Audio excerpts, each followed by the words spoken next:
What's happening, everybody? Jay Shockblast here. And Sasquatch. And it's time to talk about a movie that is like 2 years in the future, but we're pretty stoked about it either way. And that is the Avengers: Age of Ultron. And obviously, we've got tons of movies coming up over the next year. We've talked about Captain America: Winter Soldier. We've talked about Amazing Spider-Man 2, X-Men: Days of Future Past, and Guardians of the Galaxy. So, I mean, those are the 4 movies for 2014.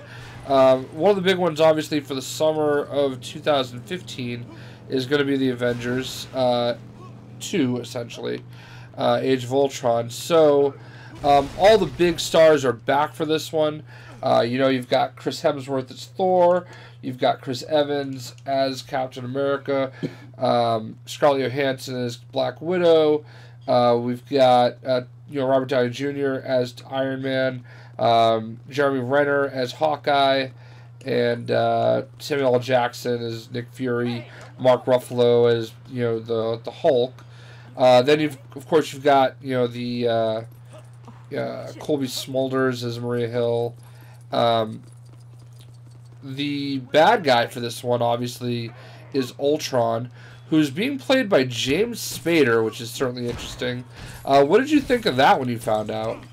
Well, he's just doing the voice. Right. Everything's going to be CG. So James Spader definitely has a cold, menacing kind of voice. I believe he's on a TV show right now called The Blacklist, and he's a bad guy in that. And he could play the evil, menacing character. And all he is just providing a voice. Yeah. Unless they decide to do motion capture with him. Okay, who knows? So obviously, if you don't know, Ultron, they just finished an Age of Ultron storyline, and I really, really hope it does not follow that storyline. It won't. I think they're just kind of taking the name because it's kind of a cool name, and it's one that was just kind of done. With the Age of Ultron storyline, it kind of it was definitely an alternate reality, right? It was all the time travel stuff. Yeah, all the stuff I fucking hate. So, essentially, Ultron kind of took over the world and all that good stuff, and I can't imagine. I mean, I'm sure he's going to be, in the original Ultron storyline, Hank Pym, a.k.a. Ant-Man, Giant Man, Yellow Jacket, amongst other things. Depends on which part of his psyche is active today. He created Ultron. Ultron created Vision, and some things went wrong. Blah blah blah, and there was obviously a battle over it. Ultron was a bad guy for a long time. He's an artificial intelligence. From what I understand, you were telling me that obviously we've got Paul Rudd is going to be playing Ant-Man in an Ant-Man movie. You're telling me that it's actually going to be Iron Man that creates Ultron in this movie? It's honestly the most logical choice at this point. Paul Rudd's they just casted Paul Rudd as Ant-Man like a week or two ago, so they haven't had time to establish Hank Pym in the movie universe yet. You would have to have at least a year or two before the Avengers to even have him established. So the most logical choice right now is Tony Stark creating Ultron and screwing up and having Ultron take over the world, or New York City at this point. See, I kind of disagree. I think that they could definitely do, put Paul Rudd in this movie, and he doesn't have to be a huge role. I mean, all he has to do is be Hank Pym creating Ultron. That doesn't really, I guess, take much. You don't necessarily have to have a big character that's established to do something like that. Well, at the time when Ultron was originally created in the comics, Hank Pym was going as Giant Man, not Ant-Man. Okay. So he was growing taller and not smaller. This version, the movie version, he's going to be Ant-Man. So he's going to be his original version. Okay, well, I mean, so they that's already going to confuse people. well, in any event, he's Hank Pym, so I mean, all you really have to do is say, hey, this is a scientist Hank Pym. He's working on this. You know, maybe just kind of ease him in, and then all of a sudden, a couple months later, you've got a an Ant-Man movie that explains it a little bit, explains his backstory. I don't really think that's unreasonable. I mean, they did it with Hulk. You know, Mark Ruffalo just shows up and they expect you to know who he is. You know? Well, you swear. Well, everybody knows. There hasn't been a Hawkeye movie. Well, Hawkeye was kind of established in Thor. You know? Yeah. Black Widow was established in Iron Man 2. You know, they have to bring these characters in before they have major roles. They don't have to. I mean, they didn't do They it with want Hulk. to. Well, they want to, but I mean, I think they can still do it. But I it's said, one character, is what I'm saying. I understand, but they're gonna have so much going on. You're gonna have Don Cheadle returning as War Machine, Sam Wilson returning as Falcon. You mean Anthony Mackie? Or Anthony Mackie, I'm sorry. Then you're gonna have Aaron Taylor Johnson and Elizabeth Olsen coming in as Quicksilver and Scarlet Witch. So you already got so many characters coming in. And they're introducing 2 characters. They're not going to have time to really introduce one more. I think that actually works in their favor in a sense, that they can go ahead and, you know, hey, we've got all these characters, and then there's this one guy who happened to create Ultron. Which is a major factor in the storyline. Sure, I agree with you completely, but that doesn't mean you have to dedicate, you know, a whole song and dance into, you know, who Hank Pym is. All the real viewer needs to know is, hey, this is the guy that created Ultron. Maybe throw, you know, a scene or two, including him in it. You know, have him, you know, established as a superhero at some point, and then hey, you've got your whole movie. I just think that they have to, like, honestly, I think Ant-Man, out of all the movies that they've done, you know, Guardians of the Galaxy being the exception, you know, they've really kind of, you know, worked seamlessly. Like, they're either a massive character like Captain America or Iron Man, or, you know, Thor, you know, or they would, you know, they've kind of built them up and released a movie, you know, or more of them after the fact.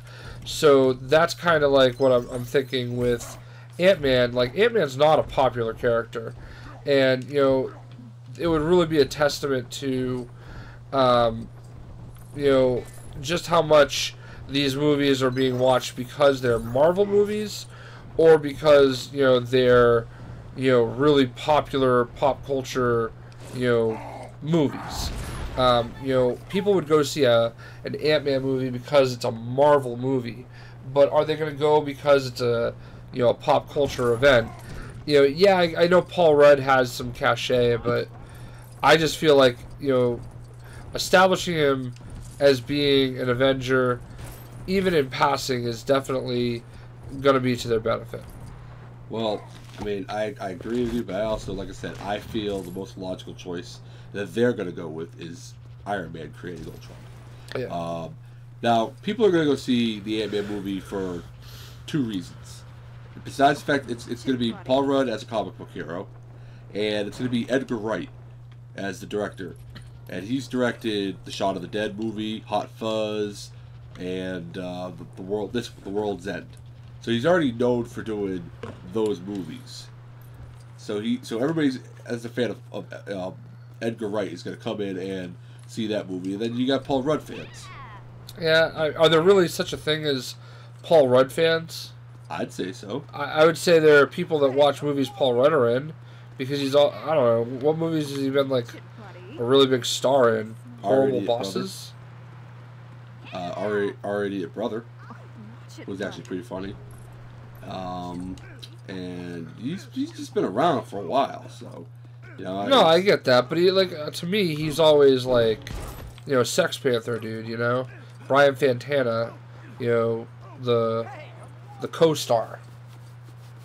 Well, I think this is he's been the star in a couple roles. I can't think of the name of the movie, but he was in a movie with Jennifer Aniston. Wasn't that Horrible Bosses? No, that was Who's in Horrible Bosses? Yeah, Jason Sudeikis, Charlie. That's what I'm thinking of. Completely different person. Yeah, I guess so. So, you know, I just think I don't know. For me, it's a good opportunity to get him up and active. Obviously, you know, you're gonna release a movie a few months later. Role Models. That was, yeah, Role Models. You've got I Love You Man, which is a great movie. 40-Year-Old Virgin. He was in 40-Year-Old Virgin. Wanderlust is the one with Jennifer Aniston. You've got, you know, like I said, he's been in a lot of movies. Dinner for Schmucks, he co-starred with Steve Carell. Co-starred. But still, even though he co-starred, his name is the top name on the list. Which, in Anchorman, it's not. Who's the top name on the Anchorman? Will Ferrell. Who's the top name on 40-Year-Old Virgin? At that time, there really wasn't. It just said 40-Year-Old Virgin. Steve Carell was kind of not as well known. Star of the movie? He was the star of the movie, yes, but that's what catapulted him into stardom. Yeah. And at the same time, he was also getting ready to do The Office. So nobody really knew who Steve Carell was. At that time, everybody that knew him was from The Daily Show. Very true. So that movie, but Paul Rudd was already in a lot of movies at that time. He was in Clueless with Alicia Silverstone. Don't you think we should get Hawkeye in his real uniform? Never gonna happen.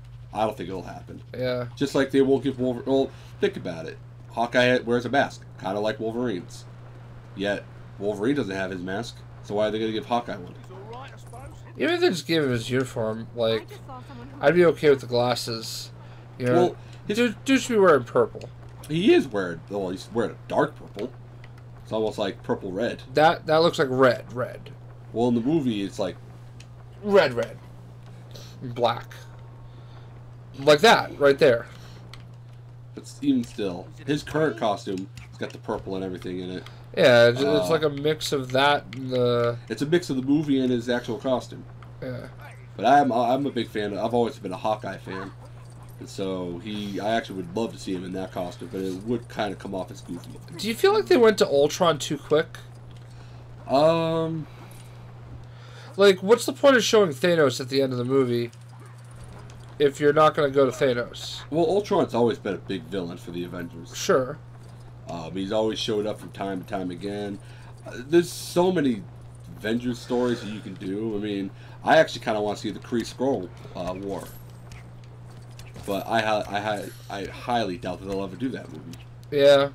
I don't know. I just feel like yeah, you're right. There's a lot of stuff they can do. I think they're slowly building to Thanos. Yeah, I guess just big aliens infesting Earth. You don't necessarily. Do you want to do that 2 times in a row? Yeah, that's kind of what I was building to.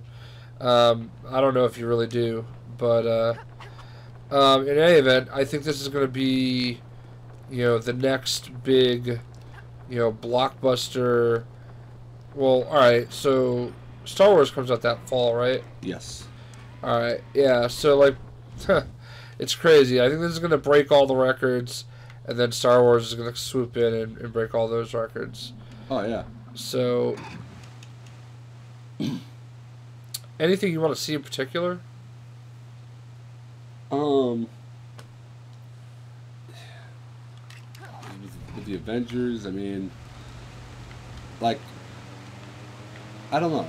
I pretty much I saw everything I wanted to really see in the Avengers, the first movie. Even though they created the Chitauri? Yeah. Like I said, like I told you, the Kree-Skrull War was definitely something I want to see. It was a very, very pivotal role for the Avengers. I actually, you know what I kind of want to see happen is at the end of Avengers 2, Ultron creates Vision. Yeah. And make him to be part of Avengers 3 with Vin Diesel providing the voice. You know? Everybody's like talking about how Vin Diesel's going to be the voice of Groot in Guardians. Like you said, he only has one line. Right. What if there was a secret deal? Yeah. And he's going to provide the voice of Vision. You know? I suppose. So we don't know. I mean, I'd like to see the Vision come out of the whole Ultron story. Right, but then that kind of goes back to my point about how you're going to make a character in that movie. Might as well incorporate Ant-Man somehow too. They're still writing the movie. Yeah. So we don't know. I mean, they sometimes, they like to wait till the last second to announce events. So they could very well make Hank Pym the, creator of Ultron. I don't know. But like I said, as of right now, the logical choice is Robert Downey Jr., Iron Man, because he's already in the movie. But they just casted Hank Pym, so they might throw him in. I don't know.